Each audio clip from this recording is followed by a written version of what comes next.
เดินได้เดินก่อนย่ำพอกินแล้วก็ปอตามเนาะในมื้อนี้ก็เป็นมื้อวันเสาร์วันที่6นะปี2026อันนี้ก็มีไม้มุนนำไม้มุนนางแก้วน้อยนำวงก็มีเจตนาเพิ่นอธิษฐานมหาปางว่าเนาะ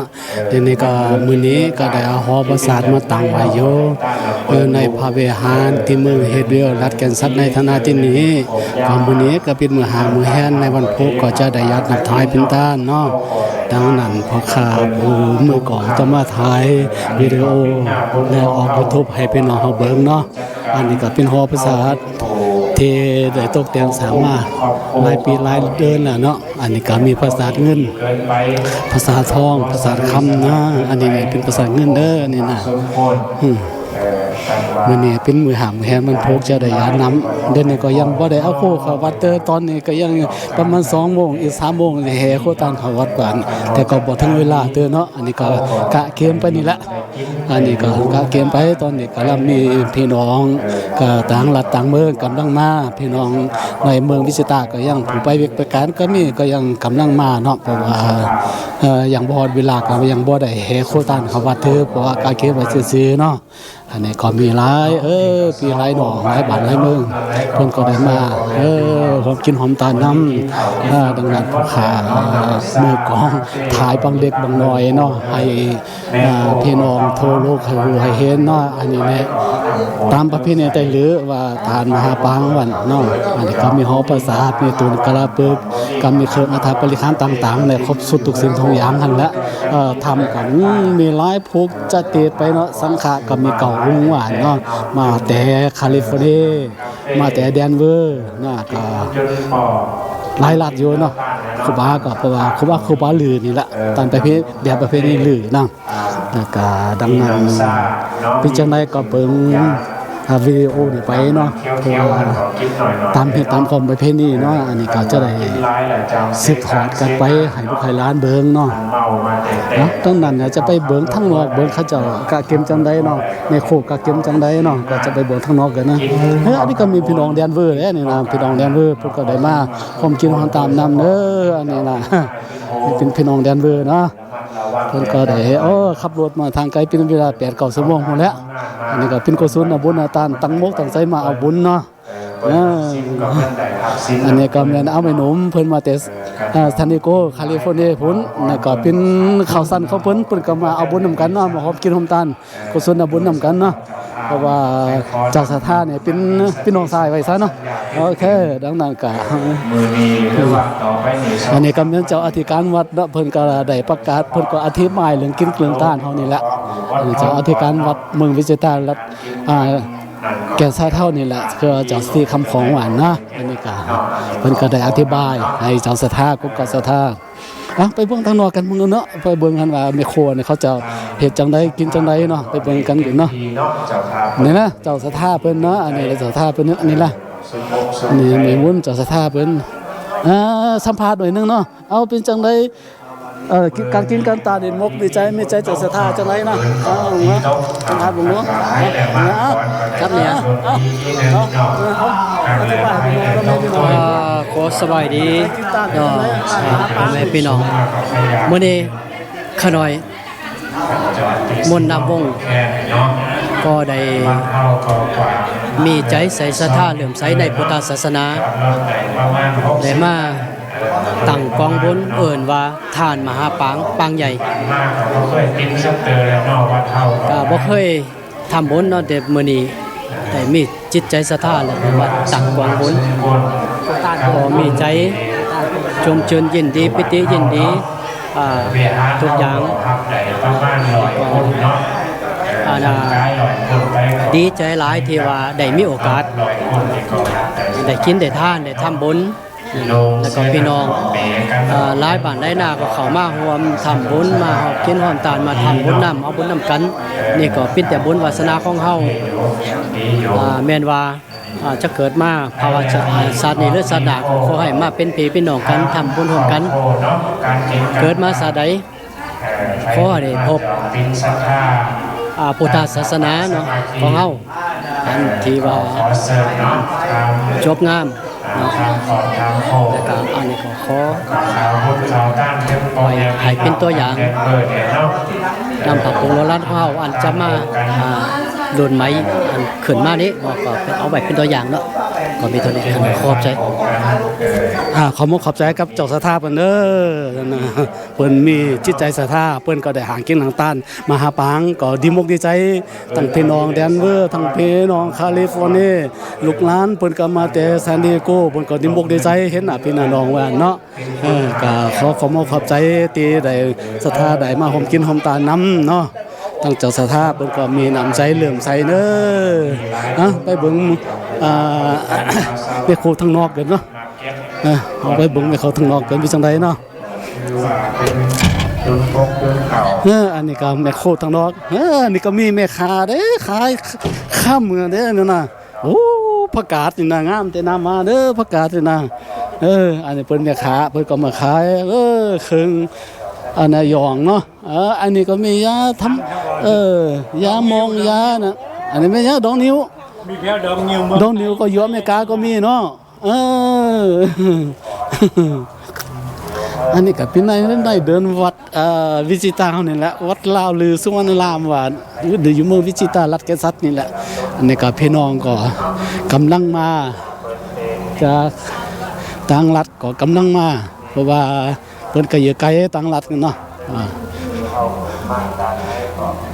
เอาไปเบิ่งแม่โคดูเนาะแม่โคนี่เขาเจ้าเฮ็ดจังกินข้าวจังได๋โคจังได๋เนาะว่าอันนี้เฮิรนโคนี่นะอันนี้ก็เป็นเฮิรนโคของวัดแล้วนี่นะนี่นะอันนี้ก็เดินก็โตอันนี้ก็ไหนอันนี้ก็โตเด้อ การตอนการการทำนี่ก็แสงวาของมีเนาะ ไปเบิ่งแม่โคกันเนาะจังได๋เนาะสบายดีบ่ สอยนอนอยู่ที่นี่ก็ยังบ่เคย มาเบิ่งแม่โคกันเนาะ สลาม แม่โคกำลังโคกินนะนี่นะอันนี้แม่ยังสังงานนี่แหละยำสังงานนี่โขไว้ โคไว้โอ้อยู่อเมริกาก็มีไว้อะเนาะ เอาเมืองลาวมา ไว้เมืองลาวเนาะไว้เมืองลาว เอามาเห็นโข อันนี้แม่โคเด้อกำลังโคกินอยู่เนาะแต่แค่พี่แต่แค่น้องเนาะอันนี้เฮิรนโคของวัดแล้วนี่นะอันนี้ก็กำลังซอยพักซอยเยอะกำลังโคเขาโคกินสบายดีนะโคสบายดีเนอะเนาะกำลังเฮ็ดของกินอยู่เนอะแม่โคก็อันนี้ก็มีทอดจีนทอดปลาโคมักเผ็ดโอ้ติดตำเจียวมักพริกมาเผ็ดเนาะนี่นะอันนี้เป็นแม่โคเด้อนี่นะทอดจีนทอดปลาโคมักเผ็ดตำเจียวมักพริกจังกะกำลังตำอยู่นะเลี้ยงพี่เลี้ยงน้องตังบ้านไต่บ้านเนื้อมาเนอะนี่นะอันนี้แม่โคกำลังโคกินทอดจิตทอดปลา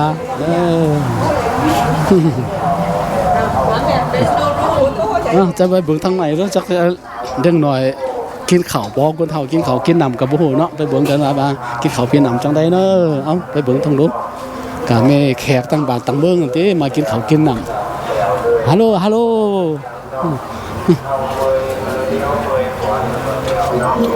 โอ้สบายดี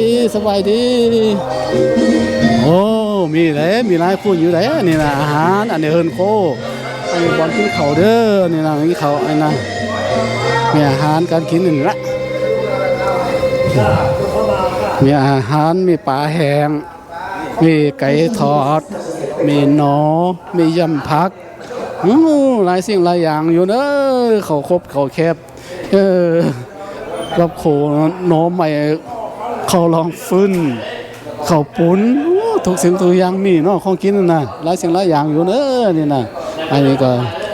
แบบของกินไทยลือนี่แหละทานประเภทนี้หรือกินแบบกินของกินไทยลือเนาะเขาลองฟื้นอันนี้มีพี่น้องหลายคนมาหอมกินหอมตาน้ำอันนี้มีอาหารเป็นของหวาน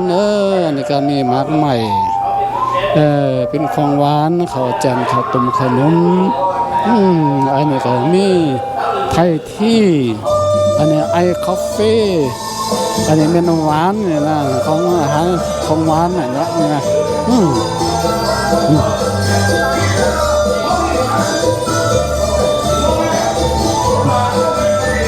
ของหวานเด้ออันนี้ข้าวแจงของข้าวแจงขาว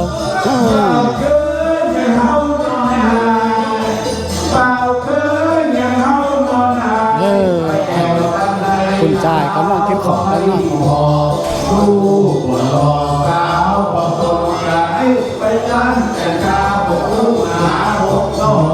ไปบ้านแก่นทองเพื่อนก็คิดประตูขึ้นไป อันนี้ลำยังหัวนี่เนาะได้ลำเมืองที่นี่ครับเมืองลำเมืองนี่นะโอ้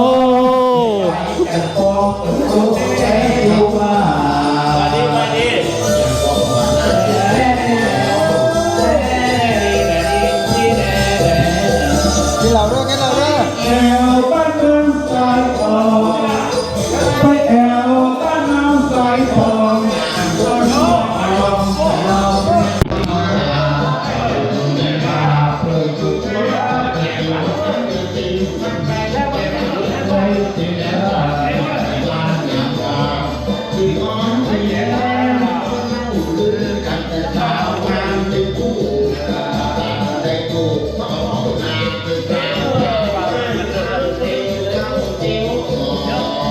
เกี่ยวกับเกี่ยวกับฟ้าดำเดือดแล้ว